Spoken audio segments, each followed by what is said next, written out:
2026 के अंदर हॉलीवुड के पास 4 ऐसे मेजर प्रोजेक्ट्स हैं जो कि $1 बिलियन के बेंचमार्क को इजीली क्रॉस कर सकते हैं, जिनमें से एक फिल्म तो ऐसी है जो कि वर्ल्ड की हाईएस्ट क्रॉसिंग फिल्म बनने का पोटेंशियल भी रखती है।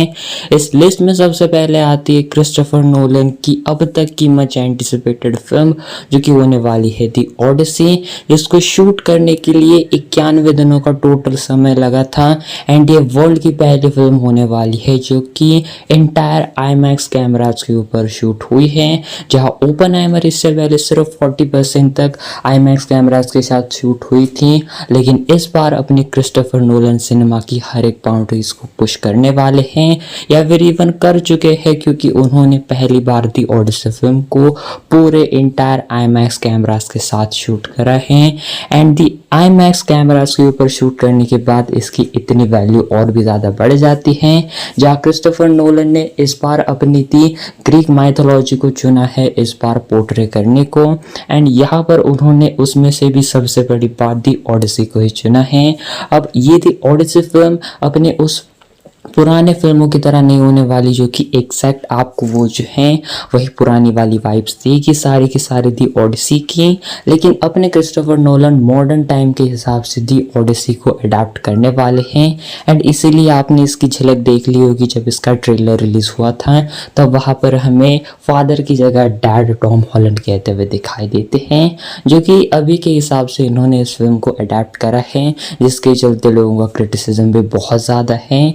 बाकी देखा जाए तो यहाँ पर अपने क्रिस्टोफर नोलन इसको किस तरीके से दिखाएंगे अपने स्टाइल में, ये देखने वाली बात होगी। लेकिन वेल ये फिल्म डेफिनेटली मैं कह सकता हूँ बहुत कमाल की होगी। एंड ये शायद क्रिस्टोफर नोलन की भी नेक्स्ट 1 बिलियन वाली फिल्म इजीली बन सकती है।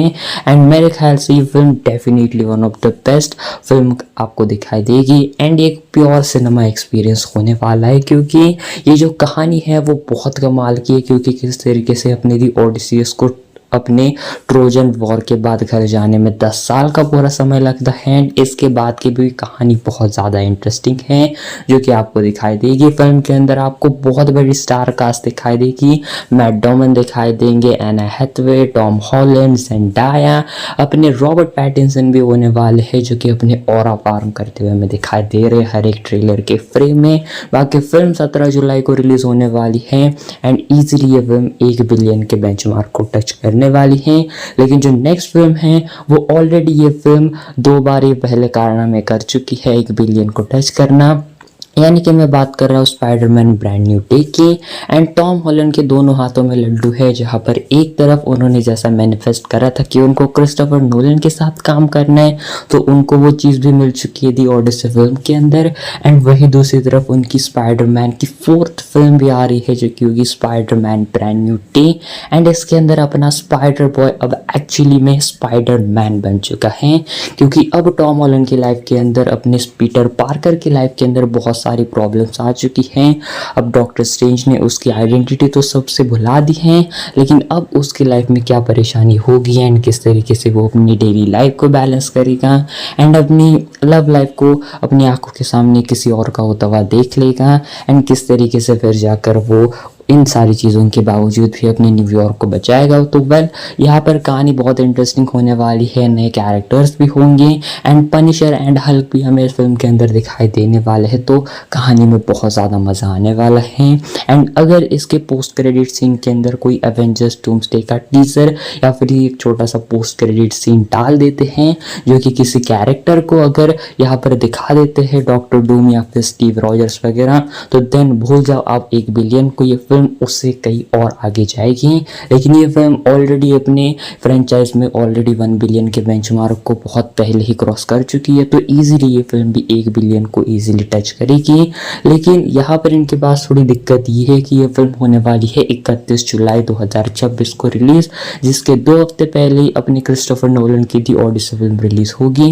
एंड इसीलिए अपनी जो पूरी की पूरी आईमैक्स स्क्रीन्स हैं वो सिर्फ और सिर्फ अपनी दी ओडिसी फिल्म को ही मिलेगी, यानी इस बार Spiderman brand new day IMAX screens पर नहीं रिलीज होगी। लेकिन खैर अपने टॉम हॉलैंड के पास दोनों हाथों में लड्डू है, एक तरफ उनकी दी ओडिसी भी चलेगी थिएटर्स में एंड दूसरी तरफ उनकी दी अपनी स्पाइडरमैन ब्रांड न्यू टीवी चल जाएगी। दैट मीन्स अपने टॉम हॉलैंड के हाथ में लड्डू ही लड्डू है। लेकिन इसके बाद जो नेक्स्ट फिल्म आएगी वो एक ऐसा सिनेमा एक्सपीरियंस होगा जो कि लोग देखने के लिए तरसते हैं। कुछ लोगों को ये फिल्म समझ में नहीं आती एंड कुछ लोगों को आई है तो उन्होंने बस इसको प्योर सिनेमा नाम दिया है। मैं बात कर रहा हूँ ड्यून 3 की, यानी ड्यून द मसीहा की। एंड ड्यून फ्रेंचाइज का थर्ड एंड लास्ट पार्ट आएगा जो कि होगा ड्यून 3, जो कि इसी साल 18 दिसंबर को रिलीज होने वाला है, जिसके लिए मैं पर्सनली बहुत ज़्यादा एक्साइटेड हूँ।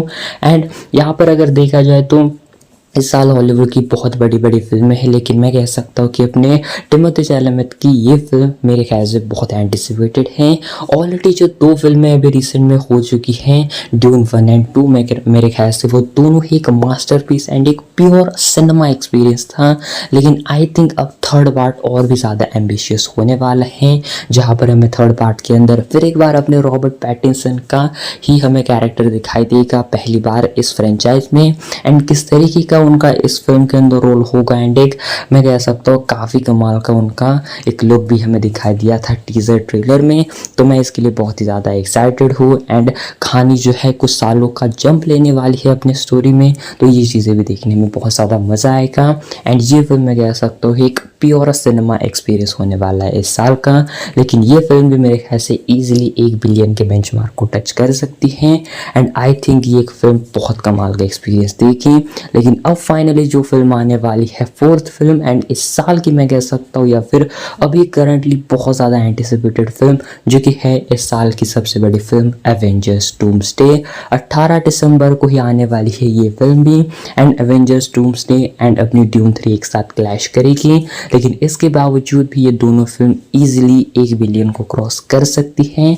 एंड एवेंजर्स डूम्सडे मतलब अभी एक ऐसी हाइप बन चुकी है एवेंजर्स डूम्सडे की, जिसको बताने की भी ज़रूरत नहीं है। इस फिल्म के अंदर अपने रॉबर्ट डाउनी जूनियर रिटर्न करने वाले हैं as a doctor Doom. And doctor Doom इस बार अपने किस तरीके से इनकर्जेंस को रोकता है एंड किस तरीके से अब जाकर वो जो है पूरे के पूरे मल्टीवर्स के ऊपर राज करने वाला है। एंड इस फिल्म के अंदर हमें बहुत सारी चीज़ें दिखाई देगी, बहुत सारी मल्टीपल कास्ट है जो कि ऑलरेडी इन्होंने अनाउंस करके रखी है। इसके अंदर अपने थॉर भी होने वाला है, अपना कैप्टन अमेरिका स्टीव रॉजर्स भी होने वाले हैं एंड टॉम हॉलैंड भी होगा। एंड और भी मल्टीपल कास्ट है जो कि इन्होंने अभी के लिए अनाउंस नहीं करी है। एंड इसके जो सिर्फ 4 टीजर ही आए थे जो कि बहुत ज़्यादा हाइप ऑलरेडी फिल्म को करते हैं। लेकिन जब एक्चुअली में इसका पहला ट्रेलर आएगा जो कि एक्सपेक्टेड है कि शायद कॉमिक कॉन के अंदर आ सकता है, तो इसके बाद एक्चुअली में फिल्म तबाही मचाएगी। एंड ये फिल्म ईजिली 1 बिलियन या 2 बिलियन भी क्रॉस करने का पोटेंशियल रखती है। एंड इवन ये वर्ल्ड की हाईएस्ट क्रॉसिंग फिल्म भी इजीली बन सकती है। एंड मेरे ख्याल से ये फिल्म एक ऐसी फिल्म है जिसके लिए लोग बहुत ज़्यादा एक्साइटेड हैं। And Avengers infinity war and end game से भी ज़्यादा इस फिल्म की हाइप है करेंटली। एंड डेफिनेटली ये हाइप वर्थ इट होगी। एंड ये फिल्म 18 दिसंबर को मैं कह सकता हूँ बहुत बहुत तगड़े जो है रिकॉर्ड्स तोड़ेगी। एंड ये फिलहाल कुछ 4 फिल्में हैं इस साल की हॉलीवुड की जो कि इजीली तबाही करने वाली है अपने बॉक्स ऑफिस के ऊपर। एंड पर्सनली मैं चारों के लिए एक्साइटेड हूँ, लेकिन दी ओडिसी के लिए मैं बहुत ही ज़्यादा एक्साइटेड हूँ। आप बताना आप कौन से फिल्म के लिए एक्साइटेड हो कमेंट के अंदर। एंड इन चारों फिल्मों से कौन सी सबसे ज़्यादा कलेक्शन करेगी ये भी कमेंट में ज़रूर बताना। And thanks for watching.